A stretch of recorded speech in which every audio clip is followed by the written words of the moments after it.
Voilà pour l'essentiel de l'actu sport. Je vous souhaite une très belle journée. L'invité du jour. Il est 7h45 et on va parler du mouvement des Gilets jaunes sur le bassin montluçonnais avec nos invités ce matin en studio. Nous recevons Franck, bonjour. Bonjour. Richard également, bonjour. Vous êtes deux des superviseurs, en tout cas des personnes mobilisées. Son plus pour Franck, sur 19 plus pour Richard et en ligne avec nous. Nous avons Jean-Marie, bonjour. Oui, bonjour. Jean-Marie Bonjour qui est davantage mobilisé sur le secteur de Montmarault. On a là donc les trois principaux points d'action. Pour revenir tout d'abord sur ce week-end avec à nouveau de la mobilisation samedi, que ce soit à Bizneuil, à Montluçon, à Montmarault. Quel bilan vous tirez de ce week-end avec une mobilisation quand même en baisse, je pense, au niveau des chiffres par rapport à la semaine dernière? Est-ce que c'est la réalité? Bon, une mobilisation en baisse, pas vraiment. Je vois nous sur le site de Bizneuil.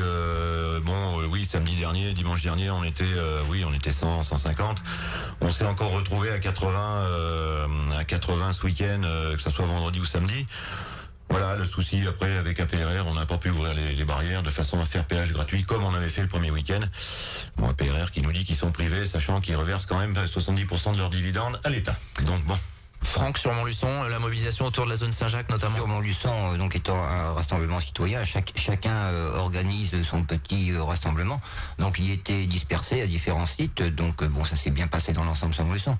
Bien qu'on dénonce quand même quelques problèmes en amont de ce rassemblement qui n'a absolument rien à voir avec les Gilets jaunes, concernant les casques qu'il y a eu dans les magasins. Alors justement, oui, alors sur ces serrures, effectivement, beaucoup de gens vous ont tout de suite montré du doigt. Quand je dis vous, c'est le mouvement d'une manière générale. Vous, aujourd'hui, vous démentez, vous dites on n'est absolument pas à l'origine de tout ça, bien sûr. Non, bien sûr, les personnes qui étaient sur le site de Carrefour Saint-Jacques sont nullement responsables des dégâts causés. Donc ça, c'est des individus qui veulent nuire à l'action Gilets jaunes et nous les dénonçons fortement.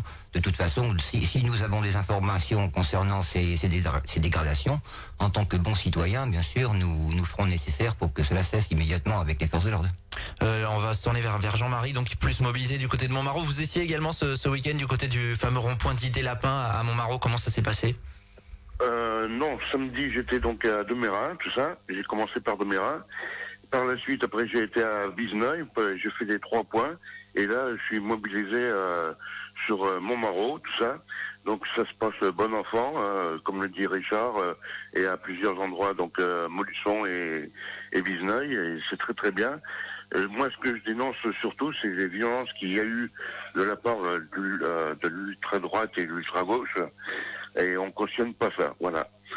Et il y a certains endroits en France, il y a eu des débordements, mais bon, il y a des voitures qui ont foncé sur des barrages. Je suis l'actualité jour par jour. Je relaye les vidéos, autant des violences faites par les voitures, mais surtout les violences qu'il y a eu sur Paris. Ça, je cautionne pas.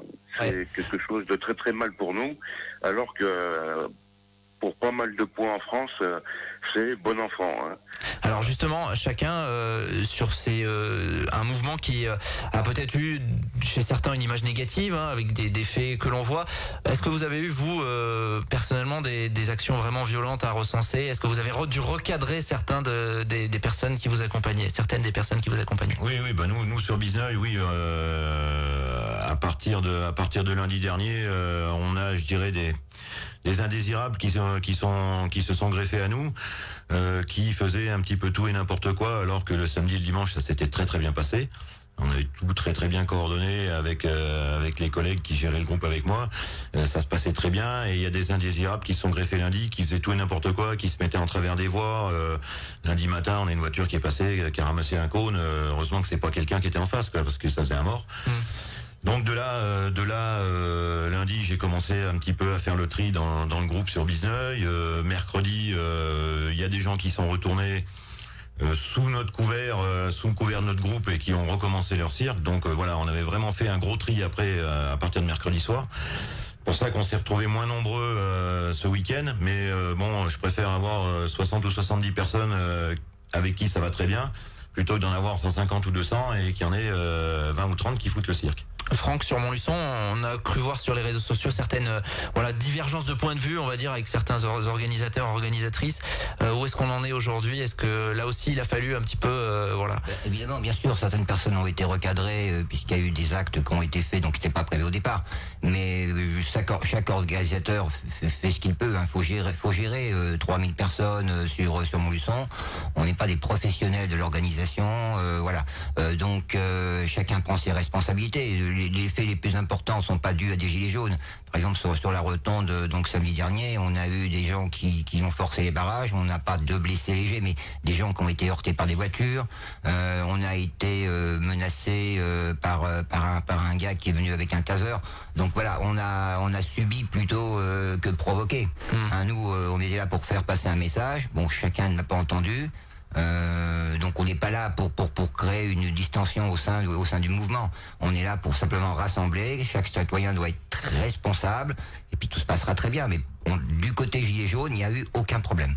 On va se tourner vers l'avenir, voir un petit peu ce qui peut se passer désormais en attendant les éventuelles annonces d'Emmanuel Macron demain. Me tourner vers Jean-Marie, vous serez à nouveau mobilisé, notamment du côté de Montmarault dans les prochains jours? Oui, moi je peux me mobiliser toute la semaine, même jusqu'au mois de décembre. Je suis en invalidité moi-même, je touche 900 € par mois. Très difficile pour moi de faire les fins de mois. Donc je serai mobilisé auprès de chaque point, là où on pourra m'emmener, voilà, parce que je n'ai plus de véhicule à l'heure actuelle. Qu'est-ce qui va se passer du côté de Bizneuil? Est-ce que vous arrivez toujours à mobiliser du monde? Est-ce que vous allez vous mobiliser cette semaine? Cette semaine, oui, je pense. Il y aura peut-être une ou deux actions encore, comme on a fait ce week-end. Moi, personnellement, je pourrais pas être sur place, mais j'ai beaucoup de gens de mon groupe qui demandent ce qu'on fait et tout ça. On a prévu normalement jeudi de faire une réunion avec tout le groupe afin de voir si tout le monde est encore bien mobilisé pour le week-end prochain, mais je pense que oui, au vu des messages que j'avais encore hier soir, même encore ce matin avant de venir. Oui, je pense que ça va continuer, ça va pas être tous les jours, parce que bien sûr les gens travaillent, donc bon, au bout d'un moment faut quand même aller au boulot, sinon la fin de mois va être encore plus dure, malheureusement elles sont déjà assez dures comme ça. On n'a pas le choix, après on est en train de voir sur l'avenir aussi. Comment tout cela peut déboucher.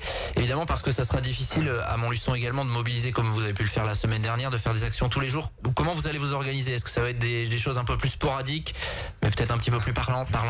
Ça sera surtout des opérations coup de poing qui, aujourd'hui, si vous voulez, on se trompe plus de cibles. Aujourd'hui, les cibles, c'est pas les Montluçonnais qui ont besoin d'utiliser leur voiture ou d'aller dans les commerces.